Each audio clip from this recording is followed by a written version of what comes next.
Imagina que tu auto recorre 45 kilómetros con un solo litro de combustible, algo que siempre nos dijeron que era imposible, algo que parecía existir únicamente en la imaginación. Durante décadas, Toyota, Volkswagen, BMW y prácticamente todo el viejo imperio del motor de combustión vendieron la misma idea al público. El motor a gasolina ya estaba cerca de su límite, la eficiencia tenía un techo, los milagros no existían, y si querías recorrer más gastando menos, tenías que aceptar autos más caros, más complejos o actualmente eléctricos. Pero ahora ese límite parece haber sido roto por quien menos debía romperlo: China, una industria que hasta hace poco era tratada como atrasada justamente en esta tecnología. Y aquí es donde la historia se vuelve intrigante, porque la pregunta no es solamente cómo este auto chino logra recorrer 45 kilómetros por litro. La verdadera pregunta es otra: ¿las grandes automotrices realmente no podían hacer algo mucho más eficiente o simplemente nunca tuvieron un motivo suficiente para romper un juego que ya les generaba ganancias? Porque un auto que consume más combustible no perjudica a todos.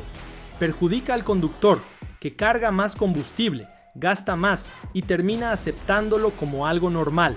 Pero piensa en toda la red: petróleo, combustible, mantenimiento, repuestos, impuestos, margen de ganancia y renovación. Un auto poco eficiente también mantiene el dinero circulando. No hace falta una teoría secreta de conspiración para entender el incentivo. El sistema gana dinero con el desperdicio y ninguna empresa corre a destruir su propia fuente de ingresos. China, por otro lado, entró en esta guerra con otra lógica. No necesita proteger el pasado de la gasolina, ni defender un siglo de ingeniería europea, ni fingir que el consumidor debe conformarse con menos. Para ellos, la eficiencia extrema es un arma comercial. Cuanto menos gaste el conductor, más fácil será vender los autos. Entonces, la verdadera duda es esta: ¿China descubrió un nuevo límite para el motor o simplemente expuso que el límite anterior era demasiado conveniente para demasiada gente? China dice: basta de conformarse con poco.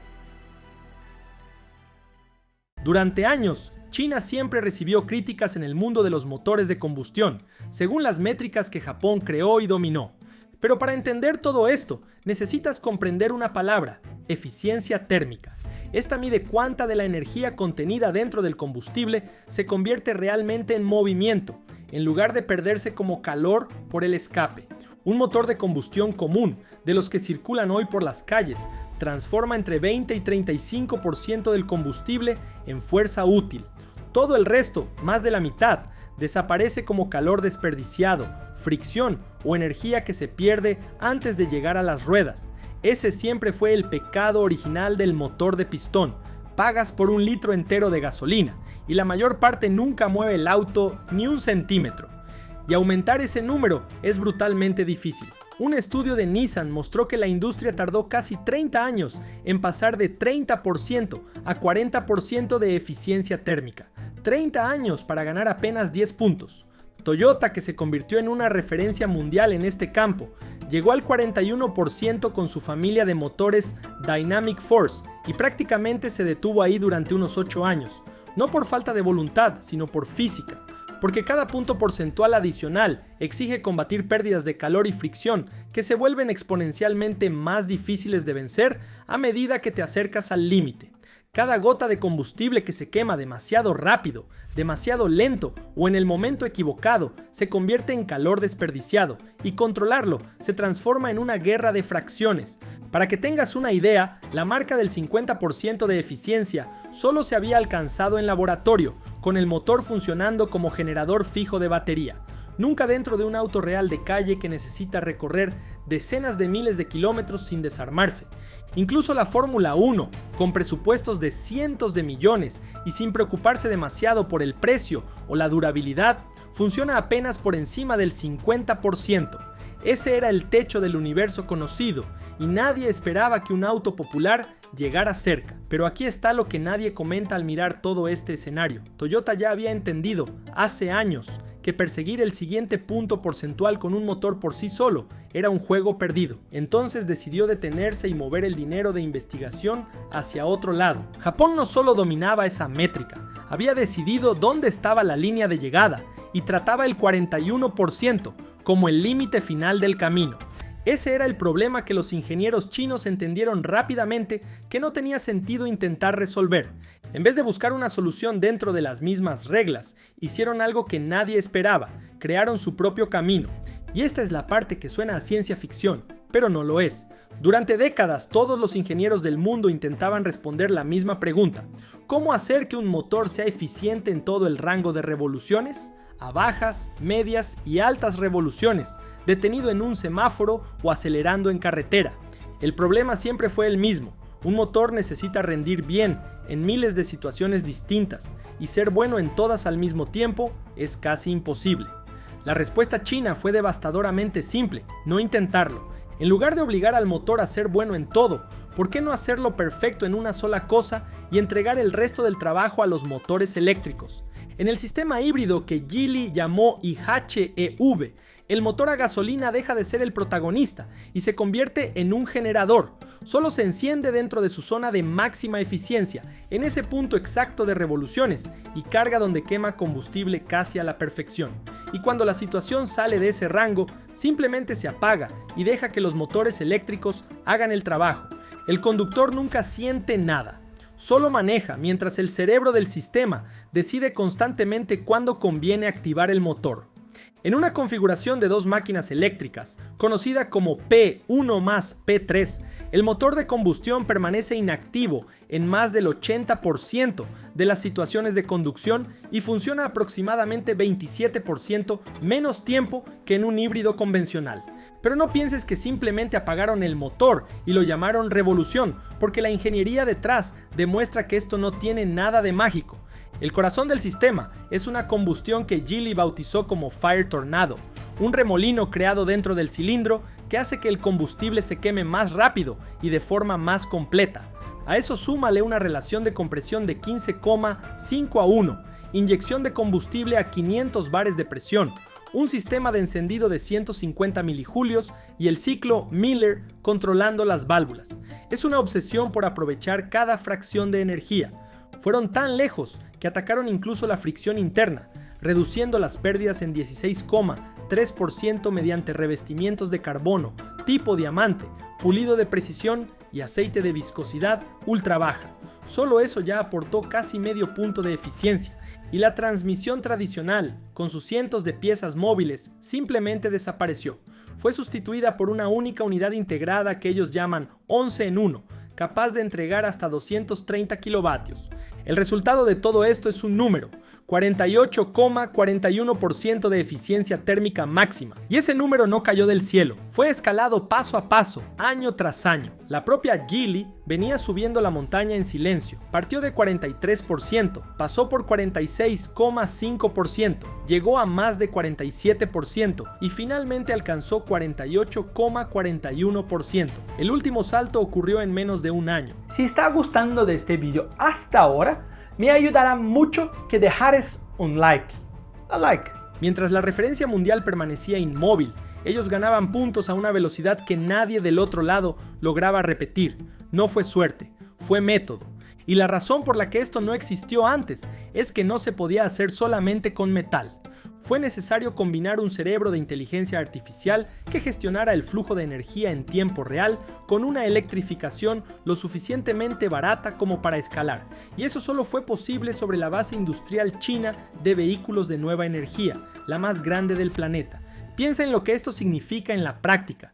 En una prueba de circuito cerrado y controlado en la isla de Hainan, China, uno de estos autos registró un consumo de 2,22 litros por cada 100 kilómetros, es decir, el equivalente a los famosos 45 kilómetros por litro, aproximadamente 105 millas por galón. Ese fue el número que entró al Guinness y asustó a todo el mundo. Pero seamos honestos, fue una prueba controlada, no es lo que vas a ver en tu día a día, en tráfico real, con el aire acondicionado encendido y el pie pesado. En el mundo real, lejos del circuito cerrado, el consumo sube a aproximadamente el doble, dependiendo del tráfico, del peso y de la forma de conducir. Sigue siendo un consumo espectacular, mejor que prácticamente cualquier híbrido tradicional, pero está lejos de ese 2,22 de exhibición. Quien mezcla ambos números está vendiendo una ilusión, y gran parte de la cobertura hace exactamente eso. El número récord es el techo, no el promedio. Pero aquí está el giro que realmente importa, y no está en el número del récord. Esta tecnología no debutó en un superdeportivo de $500,000, creado para impresionar en una exposición. Debutó en un sedán de entrada, vendido desde aproximadamente 65,000 yuanes. Eso equivale a cerca de $9,000, unos 47,000 reales en conversión directa, o uno de los autos más baratos del mercado. Un auto con autonomía declarada de más de 2,000 kilómetros, con un solo tanque, validado en 15,000 horas de pruebas de banco, el equivalente a casi 5 millones de kilómetros recorridos. Piensa en lo que eso representa para la cuenta de quien maneja todos los días, para el costo de cada viaje y para la economía de una familia completa. La eficiencia que antes era territorio de autos de élite, ahora está presente en un vehículo más barato que muchos usados de tu calle. Y los gigantes que dominaron este juego durante décadas no se quedaron quietos, tomaron una decisión. Toyota, por ejemplo, no está persiguiendo ese número de eficiencia, estancada en 41%, redirigió su investigación hacia una nueva familia de motores turboflexibles, un motor de 2 litros capaz de producir desde aproximadamente 400 hasta más de 600 caballos de fuerza, diseñado para funcionar en autos de combustión, híbridos enchufables e incluso como generador eléctrico. Además, lanzó un deportivo con motor V8, el Toyota GR-GT, y cerró un acuerdo con Mazda y Subaru para desarrollar motores de nueva generación basados en combustibles neutros en carbono. Y su narrativa es válida. Argumentan que tener diversidad de opciones es más inteligente que apostarlo todo a una sola métrica. El propio Akio Toyoda sigue defendiendo que el auto eléctrico no superará aproximadamente el 30% del mercado global. Es una apuesta defendible, hecha por personas que entienden profundamente de autos. Pero aquí está lo que esa narrativa convenientemente deja fuera. La lucha del motor de combustión se está perdiendo justamente en eficiencia, que es la métrica que el propio Japón definió como campo de batalla.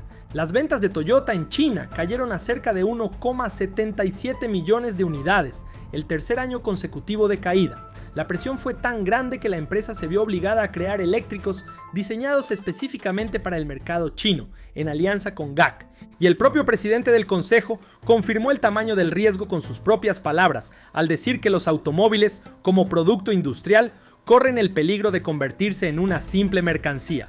Viniendo del hombre que dirige la mayor automotriz del mundo, eso no es análisis, es una confesión. La ventaja escondida del lado chino no es Geely por sí sola, es la velocidad. BYD llegó al 46,06%, Dongfeng saltó al 48,09% y Geely alcanzó 48,41%. 3 saltos, 3 empresas diferentes, en menos de 18 meses. Mientras el estándar japonés permanecía detenido en el mismo lugar, toda una industria corría a una velocidad que los demás no lograban acompañar. Ahora, antes de afirmar que la guerra terminó, hay que poner los matices sobre la mesa, porque existen. Ese 48,41% es un valor máximo, alcanzado únicamente bajo carga ideal en el punto perfecto de operación. Los 45 km por litro surgieron de un circuito de pruebas y los autos reales en la calle consumen aproximadamente el doble. Son 3 números diferentes que la publicidad adora mezclar en uno solo. Además, la afirmación de Geely de ser 12% más eficiente que un Toyota Prius fue divulgada sin publicar la metodología completa de la prueba. Por eso no se puede comparar exactamente en igualdad de condiciones. Una gran parte de las especificaciones de ingeniería proviene de la propia fabricante y fue replicada por medios chinos. Guinness verificó únicamente aquella carrera específica, no el desempeño diario del vehículo. Históricamente, las afirmaciones de eficiencia máxima rara vez se traducen por completo a la vida real.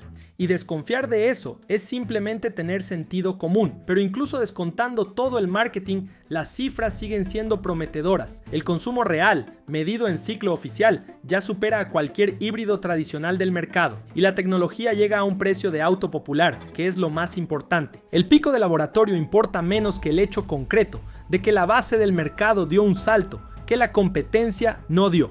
La pregunta que queda abierta y que define el tamaño del riesgo es esta. ¿Ese pico se convertirá en una ventaja duradera de producto o será apenas una carrera de relaciones públicas por cifras decimales? Y esa es la parte que debería quitarles el sueño a los ingenieros en Nagoya. En algún lugar, ahora mismo, una persona común estaciona un sedán de entrada en una gasolinera y llena un tanque que puede durar más de 2000 kilómetros. No sabe, y tal vez ni le importe, que bajo ese capó existe un motor que solo se enciende dentro de su zona perfecta. Un motor con un remolino de fuego quemando combustible casi por completo, entregando una eficiencia nunca vista, sin una transmisión tradicional y dentro de un auto que cuesta menos que muchos usados vergonzosos del mercado. Durante un siglo todo el mundo creyó que existía una barrera, sin solución, sin otro camino. Pero China vio todo de otra manera. No ganó la guerra del motor de combustión siguiendo las reglas de Japón, creó las suyas. La apuesta ya fue hecha, el precio está sobre la mesa y el resto del mundo ahora corre detrás de algo que antes era considerado imposible, o incluso una narrativa tóxica creada para engañar al consumidor. Y ahora las gigantes tradicionales están pagando caro, como Porsche, que apostó mal y corre el riesgo de un colapso. Te cuento más sobre los errores que cometió la marca alemana en el próximo video. Si te gustó este video, no olvides suscribirte y dejar un like. En solo 5 segundos va a comenzar otro video que yo estoy seguro que también te va a gustar.